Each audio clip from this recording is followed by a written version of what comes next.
कल्लू बदमाश अपने गांव में काफी मशहूर था। उसकी हरकतें ऐसी थीं कि गांव का हर बच्चा, बूढ़ा और जवान उससे वाकिफ था। उसकी शरारतें इतनी ज्यादा थीं कि लोग उसे कल्लू बदमाश कहकर ही बुलाने लगे। लेकिन असल में वह दिल का बुरा नहीं था, बस थोड़ी बहुत शरारतों से उसका जी बहलता था। कल्लू का असली नाम तो कल्याण सिंह था, लेकिन बचपन से ही उसकी शरारतों ने उसे कल्लू बदमाश का नाम दे दिया था। गांव के बाकी बच्चे जब पढ़ाई कर रहे होते, तो कल्लू किसी न किसी नई शरारत में व्यस्त रहता। कभी वो किसी के बगीचे से आम चुराकर भाग जाता, तो कभी गांव के पशुओं को खोलकर दौड़ाता। उसकी माँ बहुत परेशान रहती थी, लेकिन कल्लू को समझाना जैसे नामुमकिन था। जब कल्लू स्कूल जाने लगा, तो उसकी शरारतों का दायरा और भी बढ़ गए। मास्टर जी के पढ़ाने के दौरान वो अपनी सीट से खड़ा हो जाता और कहानियों में खो जाता।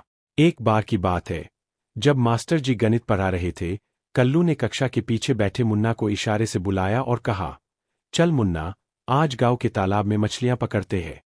मास्टर जी की बातें तो वैसे भी समझ नहीं आती, मुन्ना को भी शरारत में मजा आता था, तो दोनों ने बस्ता उठाया और स्कूल की बाउंड्री से कूदकर सीधे तालाब की ओर भाग। वहां पहुंचकर दोनों ने जुगाड़ लगाकर मछलियां पकड़ने की कोशिश की, लेकिन हाथ लगी सिर्फ कीचड़ और गंदगी। मुन्ना का सफेद स्कूल ड्रेस गंदा हो गया, लेकिन दोनों दोस्त हंसते हंसते लोटपोट हो गए। गांव में एक बहुत बड़ा पीपल का पेड़ था, जिसके नीचे हर शाम गांव के बुजुर्ग लोग बैठकर हुक्का पिया करते थे। कल्लू और उसके दोस्त अक्सर इस पेड़ के आसपास घूमते रहते। एक दिन कल्लू के मन में एक नई शरारत सूझी। उसने अपने दोस्तों से कहा, क्यों न आज बुजुर्गों के हुक्के में थोड़ी मिर्ची डाल दे। सबको यह आइडिया बड़ा मजेदार लगा। रात के अंधेरे में जब सभी सो गए, कल्लू और उसके साथी चुपचाप हुक्का उठाकर उसमें मिर्ची का पाउडर डालकर वापस रखा। अगले दिन जब गांव के बुजुर्गों ने हुक्का पीना शुरू किया, तो कुछ ही देर में सबके चेहरे लाल हो गए। कोई छींक रहा था, कोई खांस रहा था। कल्लू और उसके दोस्त दूर खड़े होकर यह नजारा देख रहे थे और हंसते हंसते लोटपोट हो रहे थे। कल्लू की शरारतें अक्सर मजेदार होती थीं, लेकिन एक बार उसने ऐसी शरारत की कि पूरा गांव परेशान हो गए। गांव के मुखिया जी के घर में एक बड़ा गाय का बाड़ा था, जहां ढेर सारे पशु बंधे रहते थे। एक रात कल्लू ने सोचा कि अगर इन पशुओं को खोल दिया जाए, तो सुबह गांव में मचने वाला हंगामा देखने लायक होगा। उसने अपने दोस्तों के साथ मिलकर रात में सभी पशुओं को खोल दिए। सुबह जब गांव के लोग जागे, तो देखा कि सभी पशु इधर उधर भाग रहे हैं। कोई किसी के खेत में घुस रहा था, तो कोई किसी के घर में। मुखिया जी का गुस्सा सातवें आसमान पर था। उन्होंने गांव के सभी लोगों को इकट्ठा किया और कहा, जो भी इस शरारत के पीछे है, उसे सजा जरूर मिलेगी। कल्लू के दिल में डर तो था, लेकिन उसने सोचा कि अगर वह पकड़ा गया, तो बहुत मार पड़ेगी। इसलिए उसने चुप्पी साध ली। गांव में यह मामला बहुत बड़ा बन गया, और कुछ दिनों तक सभी लोग परेशान रहे। गांव के मुखिया जी ने सभी बच्चों को चेतावनी दी कि अगर इस तरह की शरारतें फिर से हुईं, तो सबको स्कूल से निकाल दिया जाएगा। कल्लू को अब अपने किए पर पछतावा होने लगा। उसने सोचा कि उसकी शरारतें लोगों को हंसाने के लिए होती थीं, न कि परेशान करने के लिए। एक दिन कल्लू ने अपनी माँ से कहा, अम्मा, मुझे लगता है कि मैं अब कुछ ज्यादा ही शरारती हो गया हूँ। लोग मुझसे नाराज रहने लगे हैं।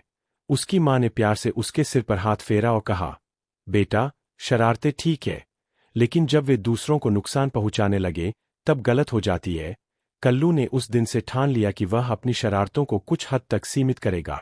उसने शरारतें करनी तो नहीं छोड़ी, लेकिन अब उसकी शरारतें मजेदार और दूसरों को हंसाने वाली होती थी। वह लोगों की मदद करने लगा और गांव के छोटे मोटे कामों में हाथ बंटाने लगा।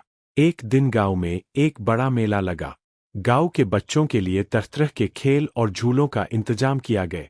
कल्लू ने वहां बच्चों के लिए एक खास खेल का आयोजन किया, कल्लू की शरारती दुनिया। इसमें बच्चों को कल्लू के जैसे ही शरारतें करने की चुनौती दी जाती थी, लेकिन बिना किसी को नुकसान पहुंचा। इस खेल ने बच्चों और बड़ों दोनों का दिल जीत लिया। हर कोई कल्लू की तारीफ करने लगा कि उसने अपनी शरारतों को सकारात्मक रूप में बदल दिया है। मुखिया जी ने भी उसे शाबाशी दी और कहा, कल्लू, अगर तेरी हर शरारत ऐसी ही मजेदार और सकारात्मक हो, तो तुझे कोई बदमाश नहीं कहेगा, बल्कि सब तुझे कल्लू समझदार कहेंगे। कल्लू की इस नई सोच ने उसे गांव का सबसे प्यारा और समझदार लड़का बना दिया। उसकी शरारतों में अब हंसी मजाक था, लेकिन वह यह ध्यान रखता था कि उसकी हरकतों से किसी को भी परेशानी न।